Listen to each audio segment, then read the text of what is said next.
Power Ranger monsters. There's a lot, and I mean a lot of monsters created for this series. There's probably more monsters than Rangers. Which out of these hundreds were the most unique, the ones that gave them the most hurdles, the ones that had powers and abilities to win or got a huge advantage over the Rangers. In some cases, a few are plot holes, which is not good. Monsters have always been a tricky beast. They have to work with so many different things. Are they funny? Are they cool? Are they menacing? Do they give a team a challenge? Thanks goes to Brian Blummerich for the suggestion. If you have an idea or topic you'd like me to cover, leave a comment below. I might use it in a future video. Rover. Here's a positive thing about Samurai. Rover's ability allows him to extend his arms through basically any material, concrete, rock, steel, follow their target underground, and attack. This ability makes him very dangerous. Not only is he strong enough to destroy walls, he doesn't even have to do a direct assault on the target. Say he was ordered to kidnap or kill someone. Security guards are everywhere. Who cares? Send your arms underground, go through the building at night, get your target, and retreat. He would also be perfect for surveillance. In order to be able to control the arms, he'd have to have some sort of X-ray-like vision or the ability to see through his arms. He could also cause natural disasters to get rid of humans. All he has to do is target fault lines and nature does the rest. He can also disguise his murders as a building flaw. Just destroy the foundation. No one would be the wiser. If he targeted regular people, oh, the Sansa River would have risen in no time. So when watching the monsters that are created, they're based around having abilities that will maximize the most casualties. Even though Master Xandred looks dumb, the Rangers make him dumb, he ain't really dumb. Copybot. Oh, how this power can ruin so many things. I know Power Rangers keep stuff simple, so they can wrap up the story in one episode, but Copybot is Mystique from X-Men. Imagine having the ability to clone any person and have control over that clone.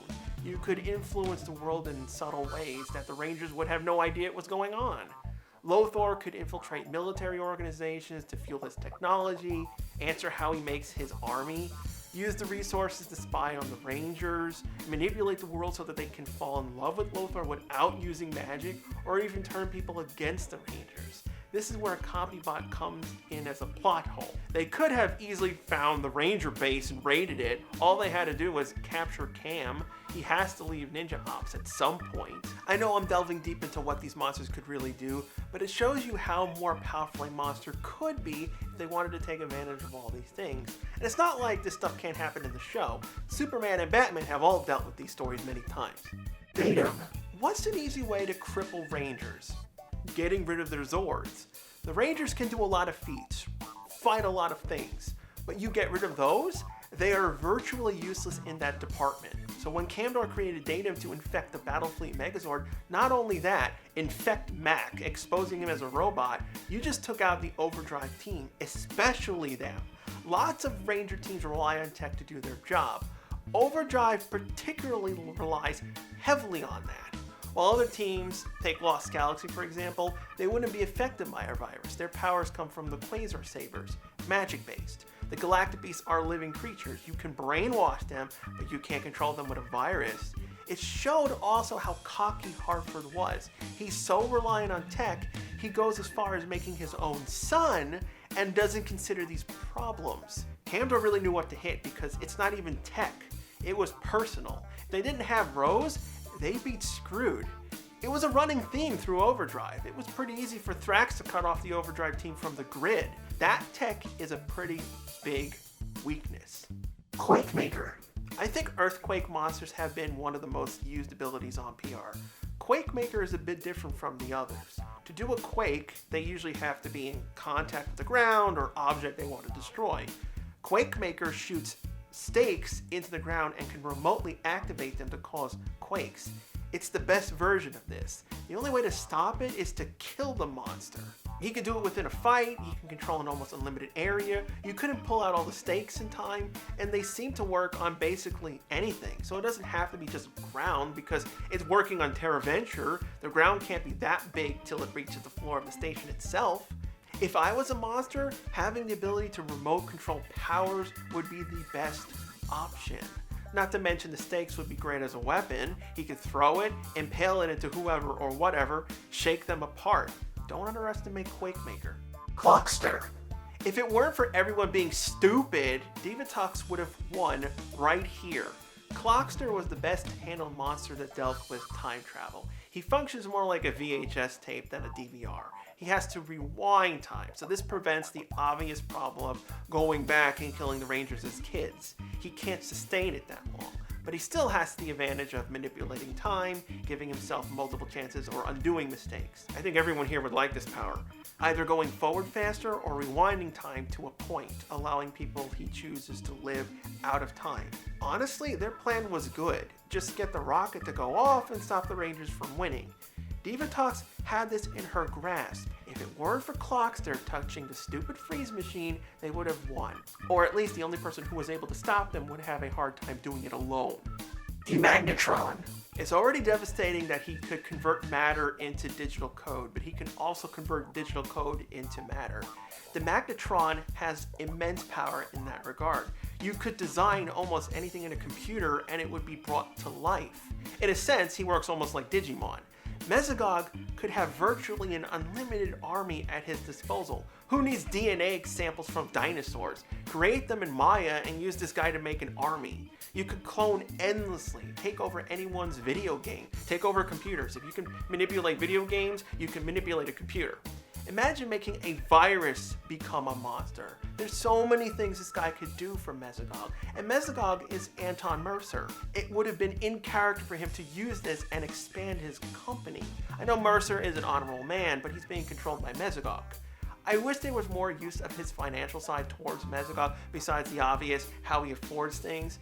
Imagine Mesogog turning Mercer into Lex Luthor. Slate. Having the ability to transform and copy, you could do so much with that. You don't even need to stick to one thing. You can merge basically anything so that you become unstoppable. I also like the idea of Slate's base form being weak. Even though he would have the knowledge from the bodies he copied, he can't actually use this unless he has the ability active, giving him a big weak point. Slate had the potential of becoming anything. The best would have been to infiltrate SPD. If he had got in and took over, say, Commander Birdie, Grum could have shut down Earth's SPD, or even just toyed with them by making some Rangers reassign from their post. Even take advantage of Z and Jack not being properly trained. Slate could have easily become the strongest monster ever by merging certain characters. Imagine him copying Omega Ranger's Morpher, putting it with Murloc's mirror ability, slowing down time and trapping you in glass. Just those are bad. Keep combining other things like Sophie, Kid Mora, Hydrax's water streams. It was a missed moment for SPD and Decorator to have him not be one of the final monsters that Grum sent out, as a way to fully distract the SPD team from his final plan. Beryllium bug. This bug is one of the most powerful monsters out there. You need an army or you need to get rid of a planet? This is a 2-in-1 attack. Nothing is more devastating than a virus. The beryllium bug just needs to be sent out and it infects a small piece of the population. The rest is handled by them. All you have to do is take control of the planet's trusted members, or bring chaos by getting rid of them. Planets would easily fall. It's a domino effect, and probably why Zordon and the others were unable to stop it before it became too late. Plus, with an almost unlimited army at their disposal, it's why Dark Spectre and Astronomus forces were far beyond anyone the Rangers dealt with before. This was my headcanon. Corone was taken because she had the ability to control the bug, or was able to improve the capabilities. That's why she was so guarded and important to the plan. Super Megaforce was lucky those guys didn't have the beryllium bug on their side. If they had this, plus the insane army, I don't think Earth would have made it out. Sinicon. The dude's a walking matrix. He may act dumb and his powers are limited to one area, but you being able to transport and create basically an entire universe based off the subject's personal wants, good luck fighting that. You could manipulate anyone, someone who's had their pet die, you could bring it back and get them to do things. Trap people that you hate in worlds like they did with the Rangers. It does beg the question, you think he'd have an honest living. He's a walking Rourke from Fantasy Island. Sinicon would definitely make a boatload of money with this power. He doesn't have to steal or become a villain. Obviously he did. He probably got too tempted at money or power, probably ending up getting someone killed, so he was incarcerated. And Rancic took advantage of that hate. He's a perfect monster who could be good like Waspicable. This is where it'd be cool to explore more monsters in depth. Maybe we could understand how or why they turn to crime. Commandicon.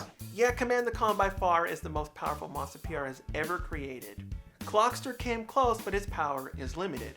Commandicon has the ability to open time portals to retrieve the Q-Rex that was lost in history.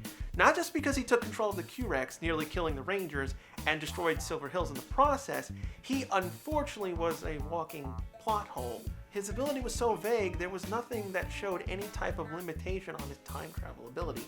Him being captured and frozen by Time Force, that I totally buy. That's the whole reason why they exist, to deal with people like him. But once Rancic released him, stealing the Q-Rex was lame? Commandicon could control time. He could have done anything. Commandicon could have been beneficial to himself, going back in time and not being caught.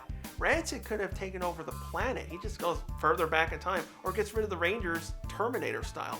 That's why you have to limit time travel plots series.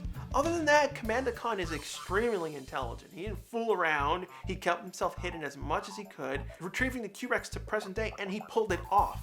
Extremely dangerous villain. To be honest, the Rangers beating this guy was luck.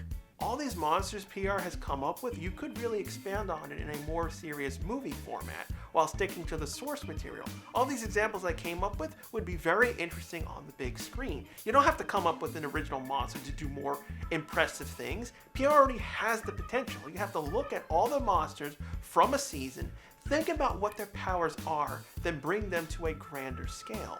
Seasons like Dino Thunder would be very interesting as a PG-13 movie. It's why I get so mad at Goldar in the Lionsgate film.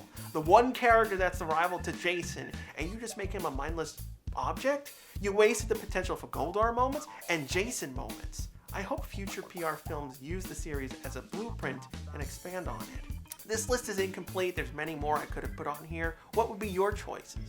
New episodes Mondays. Next week, top 10 episodes for Power Rangers in Space. If you like my content, consider leaving a like and subscribing. Due to fair use abuses from the various companies, I no longer feature footage from the various episodes. Thank you for understanding. See you in the next video.